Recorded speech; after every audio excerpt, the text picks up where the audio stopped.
Hello.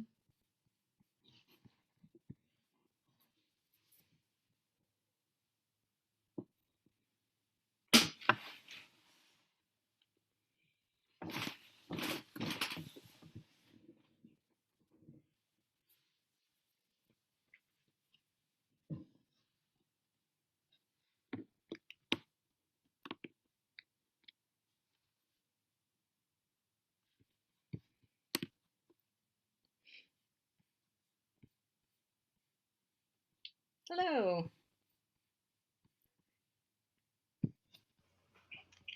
Can you hear Hey. me? Yes, I can hear you. Is it clear? Is it good sounding? Yeah, you're fine. Cool. It's coming What? through. How you doing? I'm doing good. How are you? Just another I day. it's just enough. I have to say, first of all, welcome from Portland to Thank Portland. you.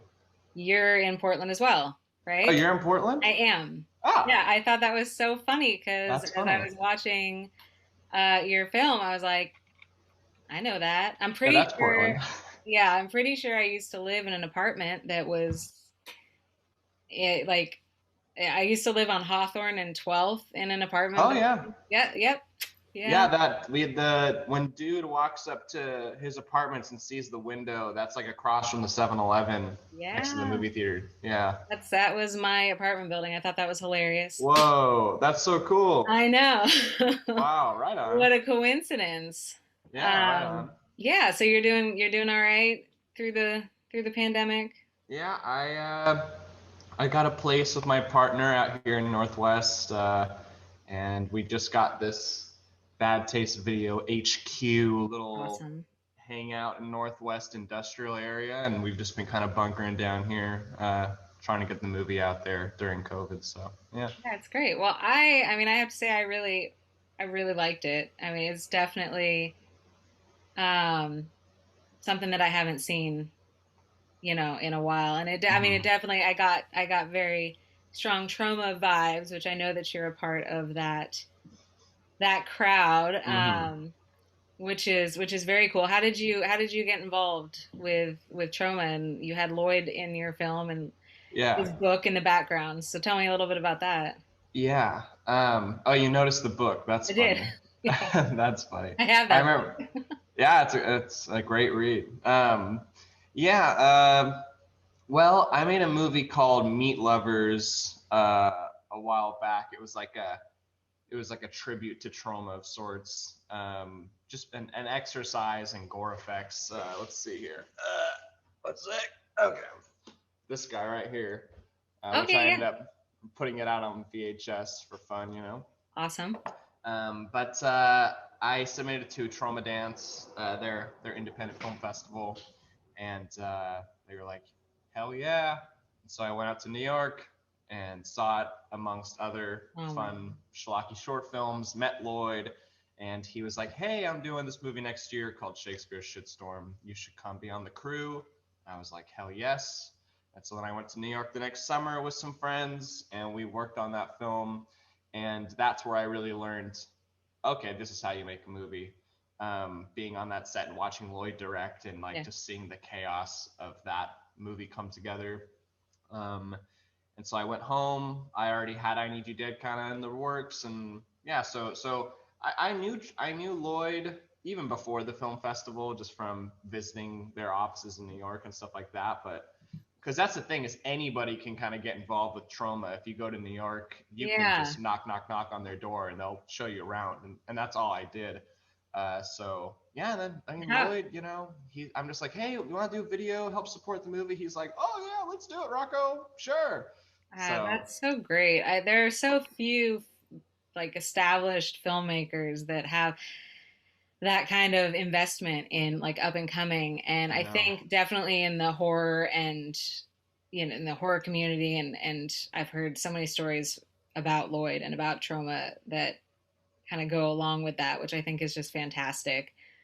Yeah. Because that, I mean, you can definitely see the influence in that kind of filmmaking in I Need You Dead, although um I also got strong like Mighty Boosh vibes, and I don't know if, Mighty Boosh. yeah, What's I mean, that? if you haven't seen it, write it down, because Okay, I'm getting my pen. they're it's a British television series, Oh, and it's just okay. some of your stuff, with the just some of the aesthetic is very similar, and I was thinking, like, wonder if Rocko has been there, and then also like some real Charlie Kaufman vibes. I was getting a lot from the script and from the film itself, so it was really cool to watch. So like, where in the movie itself the kind of germ of the idea transforms into something completely different, how close is that to, like, where did this idea come from for you, and was it that Hmm. pretty much to a T, like just kind of morph into something totally fucking out of this world? Yeah. Yeah, I mean, yeah, it's a funny thing. I mean, yeah, there is an element of that. Ultimately, the initial germ of the idea came from just being like really fucking depressed at one point. I had like a very low right after I moved out for the first time on my own. I kind of like just got pushed out into the world, and it was tough. And so I during that time, after about a year of experiencing just like I was looking for a release, and I also felt that the stuff that I had been making film wise was always in tribute to something that I liked. And I started to kind of have this realization of like, I really need to make something that's not just like a tribute to something else. I need to make something that's like just me. Mm-hmm. And I started suddenly the idea of like, oh, this like horrible way that I'm feeling right now could also be that making a movie about this could like help expel this out of me, Yeah. and like help just improve my way of thinking and just looking at the world.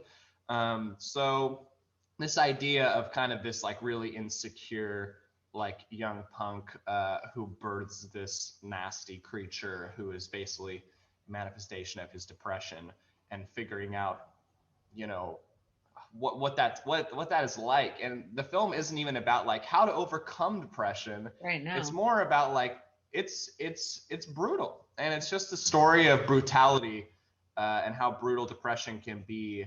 And for me, it was like just putting the raw emotions of what I was going through on screen let me have resolve outside of the film. And so that's kind of how that started and germinated. And then the more experimental elements of the film that kind of start to go down um, came out of my frustration with like so much throwback culture going on in horror, and just being like, if it's not shot for shot like this 80s movie, then it's not worth talking about. Totally. And that was kind of frustrating me. And I started to see my own movie. It's like, yeah, I want to do the 80s thing because I love bright colors and fast paced, goofy slapstick, whatever. Like, I'm a Raimi kid through and through.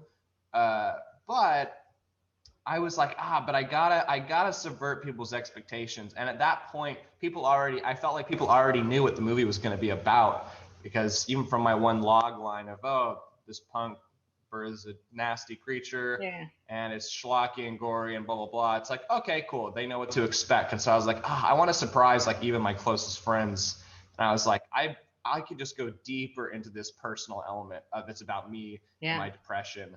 And that ended up being like a shower thought, and I was like, oh, that's so good. I started writing with shampoo in my hair. I was like, oh, I love this idea, like this is great. Yeah. So yeah, I It don't know, that's was. kind of how It that was happened. so good because, like, when I started it, I'm going along with the story, and there are so many elements initially, anyways, just of dudes like interaction with people. I just like I remember that age and that time and you know space, and it is, I mean, the creature design is awesome, but then when it kind of switches to this whole like crisp camera lens, and you're talking to your producer about how to make things more financially viable, and like that switch, and then like just from that point on, you really elevated that idea of homage and, kind of seeing something familiar to like a whole different kind of category of your own. And I Mm-hmm. mean, I definitely, you see homage in I Need You Dead, but it's not copying anything. And once you hit that kind of meta movie in the movie part, the way that it kind of descends into madness is really, really unique. And I am here for it, and I was here for it the whole time. And Thank you. I mean, I have to say, I watched your short, the other short with Esteban. Oh, Michael Motorcycle. No, It's on like a music drugs. video. On drugs. Is Yeah, yeah, that that's the the same name of one? the song. The band is called On Drugs. Okay. Well, I Yeah. loved the song, and I loved that video, and the actor Esteban Munoz, yeah, Munoz. Munoz, Yeah. is fantastic as dude. And then, watching him in that, it looks like he's maybe a little bit of your go-to guy. So tell me how you met him and how he got involved. And because I mean, this role, as he states in the, kind of meta section of the movie, is like, it's pretty harsh. And I mean, just Yeah. watching him like run around what I assume is downtown Portland, like psyched out, was really incredible. He's really great. So just tell Yeah. me a little bit about him and how you guys met. Yeah, I mean, and he is one of my best friends my whole life. I mean, he's an incredible guy, one of the most creative people. I'd argue he's probably the most creative person I've ever met. I mean, he's just like brimming with imagination. His outlook on life is just so interesting. And funny thing is that we met when I was in high school, and I think he had just graduated college or something. Um, and we both showed up 3 hours early to a Death Grips concert. So it was like, okay, we have a connection here. Yeah, yeah. So we both love obsessing over things that we get into, and yeah, I mean, God, I shot like a music video for him because he actually is a hip hop artist as well. Oh wow, okay. He's really incredible. He's an incredible writer. And so we did that. Michael Motorcycle was kind of like a test after I was hot off Shakespeare's Shitstorm. Hmm. And so I was like, I want to get together like a real crew. I'm not going to shoot it this time. I'm not going to do the special effects. I'm going to have like people doing it as a team, and I'm just going to be like the director. Hmm. And so that was a test of that. And so then having Esteban kind of play that lead character was also a little bit of a test of like me directing him acting and seeing how Yeah. that would flow. And I mean, it was great. Like we had so much fun, and it was like, yeah, of course he's got to. Of course he's got to. I made him audition, but of course he's got to be the lead in I Need You Dead. So, yeah. Yeah, he was so perfect for it. And just, I mean, he's very different looking, and the way that he carries himself, just his physical presence on screen is pretty perfect, I think, for the type of movie this is. Mm-hmm. So yeah, I just had to shout him out because he's really great. So your comments on like art and creativity in this film are pretty just like right there. I mean, Yeah. you has your time as a filmmaker and kind of establishing yourself in this world, has this been a very, have you had real moments of loneliness and despair? Because that, I mean, this is really a commentary on creation and Mm-hmm. creating and what it is to be an artist. So it came across that you've definitely, I mean, despite the depression that you Yeah. mentioned before, that you've had a creative you know struggle at Yeah. points. Yeah, I mean, it's really interesting because what the director goes through in I Need You Dead is so far from what I went through when we actually made the film. Hmm. I mean, our crew was like amazing on I Need You Dead. It was just like, and that's the thing is when you're working on a low budget movie and everyone's working for little to nothing, Yeah. it's like the reason they got to have a good reason to be there every day. And so everyone's reason is that they love movies and they want to make one. And it's a lot of people's first time being involved with anything related to film. So in that regard, far from loneliness, actually like flourishing community. But you know, being an artist, especially I think being a director, it's really hard and really isolating at times because you'll be on set and you're the one person who can't like kind of like take a break and like sit down and like hang out and talk around with the crew because there's always something that you have to be on top of and you have to be thinking ahead about and thinking back to. Um, and so it's with that big picture. So it's like, you know, when we would shoot, I mean, I would just go eat lunch alone, like behind the set and just try to get away from everything. Cause I just like, I couldn't like turn off and just like hang out with everybody. Like, cause I was just thinking about all the stuff we have to do Yeah. for the rest of the day. And so, you know, that kind of stuff is hard. And what's even more difficult about being a director and even more isolating is that as a director, you have to make the tough decisions. Like Mm-hmm. if somebody on the crew isn't like working and like you've got to make this movie work, or you know if someone's just screwing around and like you've got to, it's like, hey, we got to take this a little bit more seriously. Like you're the only one who can say that and like Right. get that across, especially at this low budget level. Like I'm sure on the big sets they have the AD to do it, but Yeah. I got to do it. I got to take the You're the blows. parent. Exactly, Yeah. exactly. So it's like I feel like I have to kind of parent a little bit, Yeah. and you know, a lot of people just are like, you know, they're just Yeah. like fuck you, and you start to think everyone hates you, and Oh, no. it just gets tough. But you know, I don't know. As long as you stick true to what you believe in and you have some security in your moral compass, Yeah. Yeah. So you can pull through. you didn't become like a dictator like in the third act of like No, no, that wasn't you. no, no. I mean, I'd like to think not. I mean, you have to be firm to get things done, especially when you have very little money, very little time, and it's like, Hmm. okay, like for instance, the police station set, Hmm. we only had that for one day from like fucking 11 to 4 p.m. and we have to shoot like a third of the like a Yeah. massacre and like all these different things like, and so it's like there's no time for dilly-dallying. So if Yeah. someone's not doing what they need to be doing when they're doing it, it's like, hey, I need you to do this. Right. But at the end of the day, it's like after everything I would ask of anybody, it's just like, and thank you so much for fucking being here, doing all of this for free, carrying all this shit around, and just like, Yeah. you know, and it's like, order 8 pizzas and like, just try to make everybody happy by the end of the day. Yeah. You know, morale is like the most important thing to have on a movie set. If everyone's having a good time and they're working hard, you're gonna make something that where people can feel that, you Yeah. know.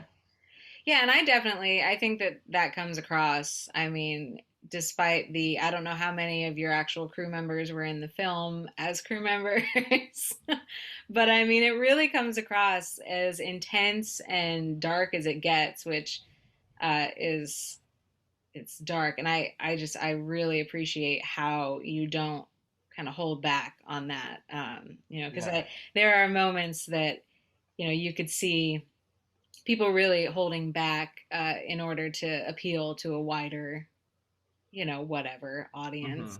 And I always appreciate personally the types of films that kind of go, you know, go towards that border and then just like push straight through. Yeah. But you know, I there is a sense of real joy in it too. I like just kind of unhinged, mad joy, which Totally. I mean, comes all the stuff. across.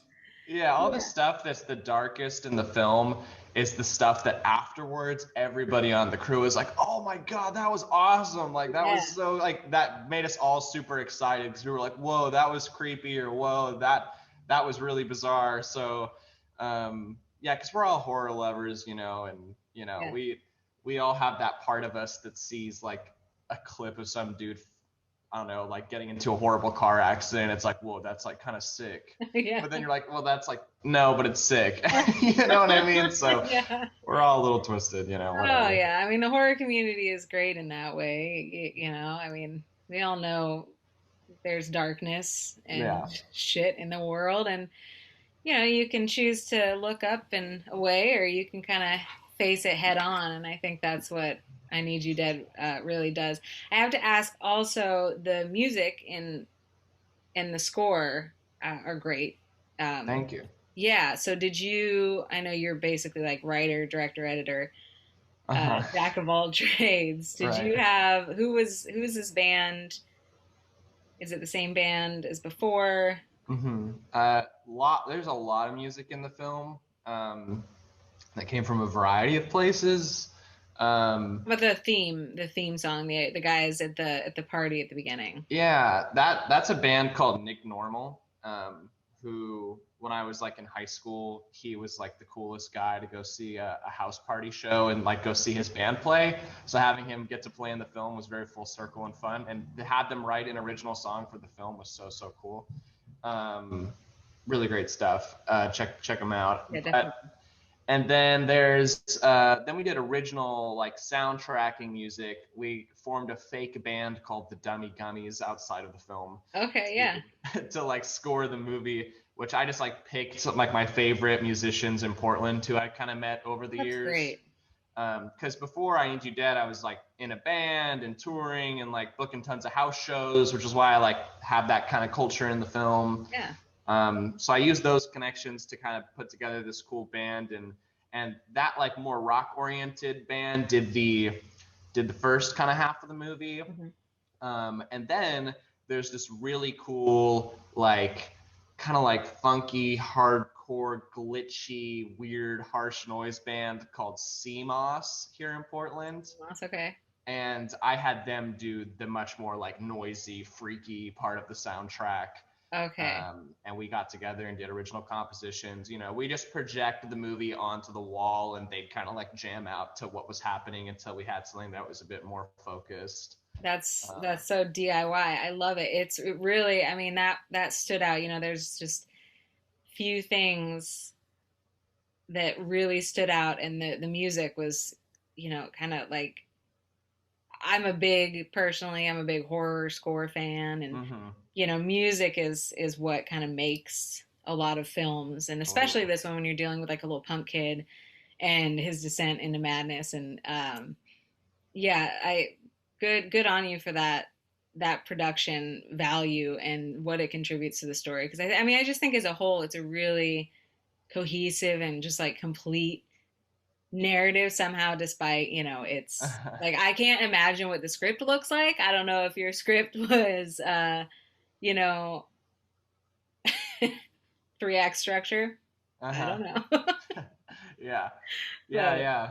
I mean, thank you. I appreciate it. We worked really hard on the music, so that yeah, I love hearing about people enjoying the score because I feel like oftentimes, less so in horror, but in general in film, composers tend to get like overlooked, you know. So yeah, those guys were really incredible. yeah, that's great. We'll get their name out there too. So I'll let you go here soon, but what is next? What's next for you? Do you have something in the works? Yeah. Currently, I'm just trying to get I Need You Dead out there, trying to get it on streaming. Really want to try to get it on Shutter. That's the dream right now. Do it. Shutter Yeah, is Shutter. They're number one for yeah, movies like this right now. I think. I hope you totally. get it on I there. love what they're doing. Yeah, they're kind of the independents in the horror world on streaming. So Definitely. I resonate with what they're doing. So trying to do that.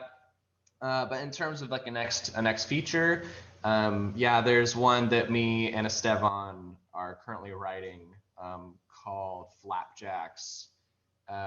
And where it currently is at, I mean, like it'll probably change the next time you hear about it. But currently, it's about a pancake narcotic that hits the streets. That has I don't know, it's not good. Yeah. It makes people melt a little bit, and Oh, let's say I got some other personal issues I'm pouring into this one that are a bit more complex and a bit more taboo than just something as vague as depression, but yeah, kind yeah. of getting more into like I kind of like through therapy after I Need You Dead found out why I was depressed, Okay. from like some stuff from earlier in life. It's like, Yeah. oh, you make those connections like, oh, when I was like 5, that happened to me, and that is why I Yeah. get scared of that not scary thing. So actually diving into that, the root of that stuff in this next film, which I'm kind of horrified to do, but Sure. that's the point. So I think I that sounds amazing, and I think that, art is how we process our shit. yeah, You that's know? the plan. I mean, otherwise, like, stuff it down. So Yeah, yeah, that sounds awesome. I can't wait for that. I hope that you utilize our beautiful city right now. I yeah, think you could find a lot of really dark and ugly places at this point in time. So yeah, yeah. It's not the might be best of the times, perfect but might be the perfect time, to kind of true. get out on the streets and put some drug flapjacks Totally. there. Well, this has been awesome, Rocco. I really appreciate you taking the time. I Yeah, really thank you. enjoyed I Need You Dead, and Ghouls will get it out into the world as best we can. Thank you. I Yeah, appreciate yeah, it. I'm rooting for you. Yeah, I'm And rooting for you guys. I want to stay in touch because, you know, we're Portlanders. Hell yeah. Hell Yeah, yeah. totally. Yeah, we did a drive-in last summer and fall. We showed I Need You Dead drive-in style, and we showed Awesome. other films as well. And actually, this spring we're gonna do more drive-ins this spring and summer, and we're gonna try to show independent movies. So if Ghouls would want to somehow like help promote or be like a sponsor of it, so we can just promote your guys' stuff and put the Ghouls social media on like the big screen when we're doing it and the drive-in, people pulling in, I'd be Yeah. super down to connect over That that. sounds awesome. I'll be Yeah, your Portland liaison, and we'll figure it out. Keep me on your mailing list, and let's figure totally. out a way to get that going. Yeah, hell yeah. Cool. Sweet. Well, it's Great been meeting great you. talking to you. I hope you have a good rest of your day. Yeah, thank you so much. All right. Cheers. Cheers. Peace.